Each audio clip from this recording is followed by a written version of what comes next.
సినిమాలను పైరసీ చేస్తున్న కేటుగారిని అరెస్ట్ చేశారు సైబర్ క్రైమ్ పోలీసులు. తూర్పు గోదావరికి చెందిన కిరణ్ కుమార్ కామ్ కార్డ్ ద్వారా సినిమాలను పైరసీ చేస్తున్నట్లు గుర్తించారు. ఇప్పటి వరకు 65 పెద్ద సినిమాలను థియేటర్లోనే పైరసీ చేసి మాఫియాకు అమ్ముతున్నట్టు తేల్చారు. ఒక్కో సినిమాకు 400 క్రిప్టో కరెన్సీ తీసుకుంటున్నట్లు నిర్ధారించారు పోలీసులు. క్రిప్టో బిట్ కాయిన్స్ రూపంలో వచ్చిన సొమ్మును ఇండియన్ కరెన్సీలోకి మార్చుకుంటున్నట్లు గుర్తించారు.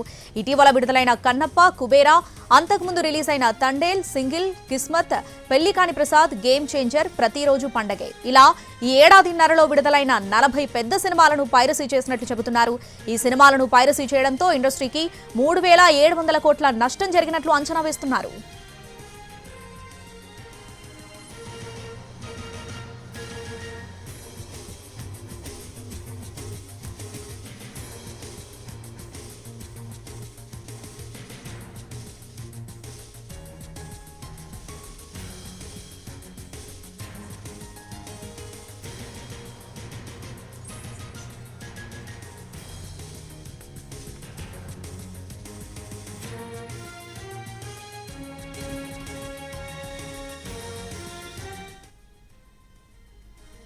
సినిమాలను పైరసీ చేస్తున్న కేటుగారిని అరెస్ట్ చేశారు సైబర్ క్రైమ్ పోలీసులు. దీనికి సంబంధించి పూర్తి అప్డేట్స్ మా crime input editor Ramesh Vaitla CCS దగ్గర నుంచి లైవ్ లో అందిస్తారు. రమేష్ వైట్ల, ఏదైతే ఒక సినిమా పెద్ద సినిమా అని చెప్పి అనుకున్న సినిమా కొన్ని గంటల్లోనే విడుదలైన కొన్ని గంటల్లోనే అటు పైరసీ అయి బయటకు వస్తుంది. అది కూడా పూర్తి హెచ్డీ రూపంలో బయటకు వస్తుంది. అయితే సినిమా ఎక్కడి నుంచి వస్తుంది, ఎలా వస్తుంది అనే విషయంలో ఇప్పటికీ గత ఏడాదిన్నర కాలం నుంచి కూడా అధికారులతో పాటుగా అటు సినిమా ఇండస్ట్రీ మల్లగులాలు పడుతున్నారు. కానీ హైదరాబాద్కు చెందిన ఒక యువకుడే నేరుగా ఈ సినిమాలను హెచ్డీ ప్రింట్లో తీసి వాటన్నిటిని కూడా తమిళ వెబ్సైట్లకు అమ్మేస్తున్నట్లుగా చెప్తున్నారు. అయితే ఏడాదిన్నర కాలంలో దాదాపు 3700 కోట్ల రూపాయలు పైరసీ వల్ల నష్టం వాటిల్లని చెప్పి సినిమా ఇండస్ట్రీకి సంబంధించిన పెద్దలు అటు పోలీసులకు ఫిర్యాదు చేయడంతో ఈ మేరకు విచారణ జరిపితే మొత్తంగా హైదరాబాద్ నుంచే పైరసీ నడుస్తుంది. హైదరాబాద్ చెందిన జన కిరణ్ కుమార్ అనే యువకుడే ఈ మొత్తంగా పైరసీ చేస్తున్నారని చెప్పి ఇప్పుడు బయటపడింది. అయితే ఇతను చిన్న క్యామ్ కార్డ్ ద్వారా ఏకంగా సినిమా థియేటర్లకు వెళ్ళిపోయి సినిమాని రికార్డ్ చేసి దాన్ని హెచ్డీ రూపంలో రికార్డ్ చేసి దాన్ని ప్రోటాన్ అనే వెబ్సైట్ ద్వారా దాని నుంచి నేరుగా వాళ్ళకి ఏదైతే 3 వెబ్సైట్లకి తమిళకి సంబంధించిన 3 వెబ్సైట్లకు అమ్మేస్తున్నాడు. అయితే ఆ వెబ్సైట్లు కూడా నేరుగా డబ్బులు మొత్తం కూడా డైరెక్ట్గా ఇవ్వకుండా క్రిప్టో కరెన్సీ బిట్ కాయిన్స్ రూపంలో జన కిరణ్ కుమార్కి డబ్బులు పంపిస్తుంటే అతను నేరుగా ఆ డబ్బులు మొత్తాన్ని కూడా మన దేశ కరెన్సీ రూపంలో మార్చుకుంటున్నాడు. అయితే గత ఏడాదిన్నర కాలంలో దాదాపు 3700 కోట్ల రూపాయలకు సంబంధించిన సినిమాలంటే కూడా ఇప్పటికీ పైరసీ చేసినట్లుగా అధికారులు గుర్తించారు. అయితే దీంట్లో చాలా పెద్ద సినిమాలు ఉన్నాయి, చాలా చిన్న సినిమాలు ఉన్నాయి. ప్రతి సినిమా విడుదలైన కొన్ని గంటల్లోనే హెచ్డీ రూపంలో ఈ సినిమాని తీసి ఆ సినిమాను నేరుగా తమిళానికి సంబంధించిన కొన్ని వెబ్సైట్లు కూడా అమ్మేస్తున్నట్లు ఇప్పుడు బయటపడింది. అయితే దీనికి సంబంధించి 1 Tamil blaster, 1 Tamil MV, 5 movie rules అనే 3 వెబ్సైట్లు కూడా ఇతను ఈ పైరసీ చేసిన సినిమాలను హెచ్డీ రూపంలో వాటిని అమ్మేస్తున్నట్లు అధికారులు గుర్తించారు. అయితే ఇప్పటికీ జన కిరణ్ కుమార్ అరెస్ట్ చేశారు. అతని దగ్గర ప్రస్తుతానికి ఒక 5 సినిమాలు కూడా 8 సినిమాలకు సంబంధించిన హెచ్డీ ప్రింట్ కూడా స్వాధీనపరచుకోవడం జరిగింది. తండేల్ కావచ్చు, single, Kismat, romantic, game changer, Pellikani Prasad, Rajadhani files, Pothiraju పండుగ అనే మొత్తంగా 8 సినిమాలకు సంబంధించిన ఫైల్స్ కూడా అతని దగ్గర నుంచి స్వాధీనపరుచుకున్నారు.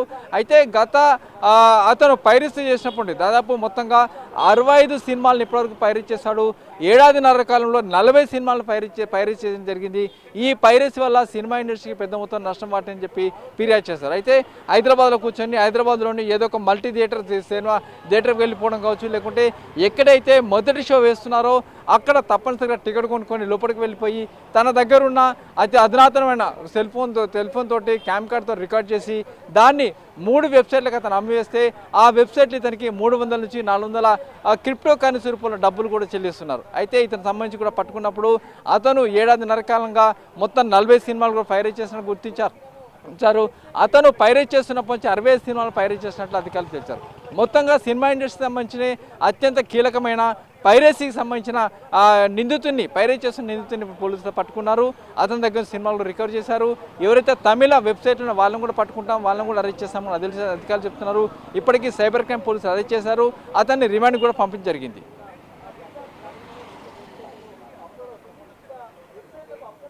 కిరణ్ కుమార్ అనే వ్యక్తి ఒక్కడే ఉన్నాడా, లేదంటే ఇంకా ఇతనితో పాటు ఎవరైనా టీం అనేది ఉందా? ఎస్, ఇతను వనస్థలపురం చెందిన కిరణ్ కుమార్, ఈస్ట్ గోదావరికి చెందిన కిరణ్ కుమార్ కొన్నాళ్ళ క్రితమే వనస్థలపురంకి వచ్చి సెటిల్ కావడం జరిగింది. కొన్నాళ్ళ క్రితం వచ్చిన తర్వాత ఇక్కడ ఏసీ మెకానిక్గా పనిచేస్తున్నాడు. కానీ ఏసీ మెకానిక్ అనే బహానా చూపెడుతున్నాడు తప్పించి ఏసీ మెకానిక్ రూపంలో ఉండి అతను నేరుగా సినిమాలన్నీ పైరేట్ చేస్తున్నట్టు గుర్తించారు. అయితే ఇప్పటివరకు కిరణ్ కుమార్ ఒక్కడే ఉండడని చెప్పి అధికారులు చెప్తున్నారు. ఎందుకంటే అతను సంబంధించి ఏదైతే పైరేట్ చేసిన వీడియోలన్నిటి కూడా అతను ఒక చిన్న ల్యాప్టాప్లో పెట్టేసి దాన్ని నేరుగా అక్కడి నుంచి మూడు తమిళ వెబ్సైట్లకు ట్రాన్స్ఫర్ చేయడం జరిగింది. అయితే దానికి సంబంధించి ఒకడే కనబడుతున్నాడు ఇప్పటివరకు. అయితే తమిళ వెబ్సైట్లు ఎవరైతే ఈ సినిమాల్ని పైరేట్ చేసి కొనుక్కుంటున్నారో వాళ్ళతో కొంత అగ్రిమెంట్ కూడా ఇతను కొన్నది. ఆ అగ్రిమెంట్ రూల్స్ను కూడా ఇతను పెట్టుకోవడం జరిగింది. కొన్ని షరతులు కూడా ఉన్నాయి. అంతేకాకుండా డబ్బులు ఏ విధంగా చెల్లించాలి, ఏ విధంగా ట్రాన్స్ఫర్ చేయాలనే విషయం కూడా వీళ్ళు అగ్రిమెంట్ రాసుకున్నారని చెప్తున్నారు. అయితే తమిళకు సంబంధించిన 3 వెబ్సైట్లలో 5 మూవీ రిలీజ్ కావచ్చు, తమిళ ఏమి కావచ్చు, 5 బ్లాస్టర్, తమిళ్ బ్లాస్టర్ అనే 3 వెబ్సైట్లకు సంబంధించిన ఆ వెబ్సైట్లకి ఇతను నేరుగా వాటిని పంపిస్తున్నట్లు గుర్తించారు. ఇతను ఇప్పుడు ఈ వైరస్ చేస్తున్న దాంట్లో ఒక్కడే ఉన్నట్లుగా అధికారులు అయితే తేల్చడం జరిగింది. ఇంకా మిగతా ఎవరున్న విషయం తెలుసుకునే ప్రయత్నం చేస్తున్నామని చెప్తున్నారు. దీంతో పాటుగా వెబ్సైట్కి సంబంధించిన ఆ సర్వర్ సంబంధించిన ఎవరైతే హోస్టింగ్ చేస్తున్నారో వాళ్ళని కూడా త్వరలోనే అరెస్ట్ చేస్తాం, వాళ్ళని కూడా పట్టుకుంటామని చెప్పి కూడా అధికారులు చెప్తున్నారు.